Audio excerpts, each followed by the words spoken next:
Assalamualaikum warahmatullahi wabarakatuh. Apa kabar ibu-ibu semuanya? Mudah-mudahan dalam keadaan sehat walafiat ya. Ya, Pak. Masih semangat nggak Bu pagi ini? Alhamdulillah. Alhamdulillah ya. Jadi pagi ini kita akan melanjutkan modul kelima, yaitu sesi terakhir Bu ya, mengenai lanjut usia. Nah, pada kesempatan kali ini kita akan nanti pada akhirnya akan lebih fokus membahas bagaimana cara menghadapi lansia yang sulit perilakunya dan bagaimana sih kita melayani lansia. Tapi sebelum itu kita akan membahas dulu mengenai lansia. Lansia ini menurut WHO dibagi menjadi 4 Bu ya. Ada usia pertengahan 45 sampai 59 tahun, usia lansia 60 sampai 74 tahun, lanjut usia tua 75 sampai 90 tahun, lansia sangat tua yaitu di atas 90 tahun ke atas. Nah, untuk yang masuk program PKH adalah lanjut usia di atas 70 tahun. Jadi kalau misalnya tadinya 60 itu sudah masuk pada tahun 2018, 2020 nggak lagi Bu ya, karena caranya berubah gitu ya.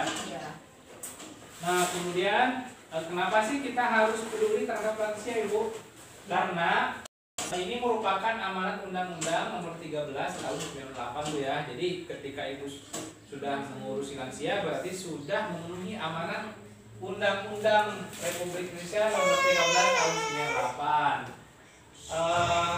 Nah, lansia ini biasanya banyak masalah Bu ya dari segi kondisinya, baik fisik, kemudian psikososial dan spiritual. Nah, kalau fisik biasanya memang orang tua itu terjadinya perubahan organ tubuh. Misalnya suhu tubuhnya yang keriput gitu ya karena faktor usia, atau gangguan gerakan sendi lah, apa tulang rapuh lah gitu ya. Atau gangguan panca indera. Biasanya penurunan fungsi penglihatan. Ya yang tadinya belum pakai kacamata ya di usia 40 tahun ke atas, bahkan 60 atau 70 ya pasti butuh kacamata baca. Kemudian gangguan saluran kencing, gigi goyang, nggak ada gangguan gigi dulu ya, jadi Ompong ya Pak? ompong lah ya, ya jadi susah lagi kan. Yang terakhir itu kadang usia lansia itu di Alzheimer atau lupa ingatan gitu ya. Iya Pak. Kadang-kadang ada orang tua yang dia ujung-ujung pergi aja lupa dia pulang gitu ya. Pulangnya nggak tahu ke rumah Jadi mana kita Pak. juga ya harus memahami kondisi itu. Nah kemudian juga lansia itu biasanya turun juga masalah psikososialnya. Biasanya ditandai dengan mudah depresi, misalnya orang tua cemas, apa ketakutan gitu ya. Karena menghadapi dia sudah menyadari bahwa usia dia itu nggak lama lagi. Meskipun kalau masalah usia ya nggak ada yang tahu Bu ya. Udah ingat mati ya Pak ya. Bisa meninggal gitu ya. Iya. Tapi biasanya orang tua lebih mengingat kematiannya. Iya. Kemudian dia cenderung kadang-kadang agresif, mudah marah-marah, apa kadang menendang pintu. Nah, ketika itu terjadi ya kita harus memahami aja. Iya. Kemudian juga perilakunya juga berubah. Kadang-kadang cenderung diem di rumah, murung. Ya itu memang biasa terjadi. Yang terakhir itu kondisinya berubah itu dalam hal spiritual atau kerohanian. Ada yang positif, ada yang negatif. Iya. Biasanya kalau yang positif dia jadi sering beribadah Bu ya. Di usia mudanya dia agak kurang ibadahnya, usia tua mendekatkan diri ya, sama Allah ya Pak. Iya betul seperti itu Bu. Kemudian juga biasanya kalau usia lanjut itu kurang mau berbagi kayak anak-anak lagi Bu ya. Anak-anak ya, dia Pak. ngerasa pokoknya buat dia gitu Pelit ya Pak. Jadi agak pelit tapi nggak semua sih, tapi ada juga sebagian seperti itu. Iya benar. Nenek saya itu Pak. Oh gitu ya. Nah kita harus dimaklumi Bu kalau seperti itu. Iya. Nah kemudian juga kadang dia pengennya super power karena dia tuh merasa yang dituakan gitu ya, jadi harus dihormati. Iya. Nah ini juga kita harus mengantisipasi. Nah berikut ini Bu ada caranya supaya kita bisa memahami faktor penurunan masalah yang menjadi masalah orang tua itu dengan cara prinsip melayani lansia, yaitu pertama jangan memberikan stigma negatif kepada dia Bu ya. Kalau memang seperti itu ya kita maklumi dulu gitu ya. Ya.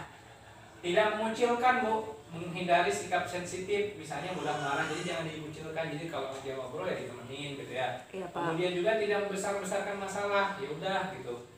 Kemudian juga jangan menghindari sikap belas kasihan berlebihan. Jadi dia juga nggak mau terlalu dibelas kasihan dengan kondisi usia yang seperti itu.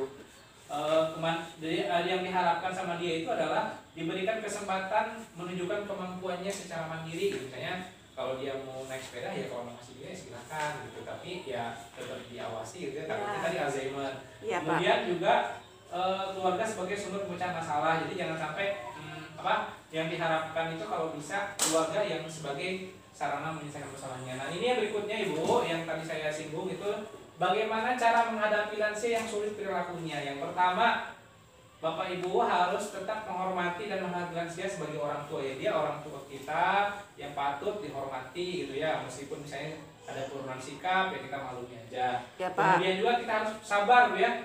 Sebagaimana sabarnya orang tua merawat kita, masa iya sih orang tua sudah merawat itu lama, kita nggak mencoba merawat orang tua, padahal ketika kita merawat itu surga Bu pahalanya. Betul Bu ya, sepakat ya? Amin. Nah terakhir, kemudian juga kita harus memberikan kasih sayang, melakukan pendekatan secara pribadi, dan tadi kita juga harus memberikan kesempatan kepada lansia itu kemandiriannya dimunculkan. Kalau bisa dia kalau memang masih mampu mandi sendiri, atau kalau memang dia mau makan apa yang mau dikerjakan sepanjang tidak membahayakan dirinya ya biarin aja gitu ya. Jadi Iya, kesempatan untuk mandiri. Mungkin itu aja Bu ya. Tips terakhir bagaimana cara menghadapi lansia yang sulit perilakunya. Mudah-mudahan dengan di bahasa ini bisa bermanfaat untuk kita semua, terutama saya pribadi dalam mengurus orang tua dan juga ibu-ibu sekalian. Mohon maaf apabila ada kesalahan kata dari saya mohon maaf dan kalau saya maupun saya akhiri. Wassalamualaikum warahmatullahi wabarakatuh. Waalaikumsalam warahmatullahi wabarakatuh.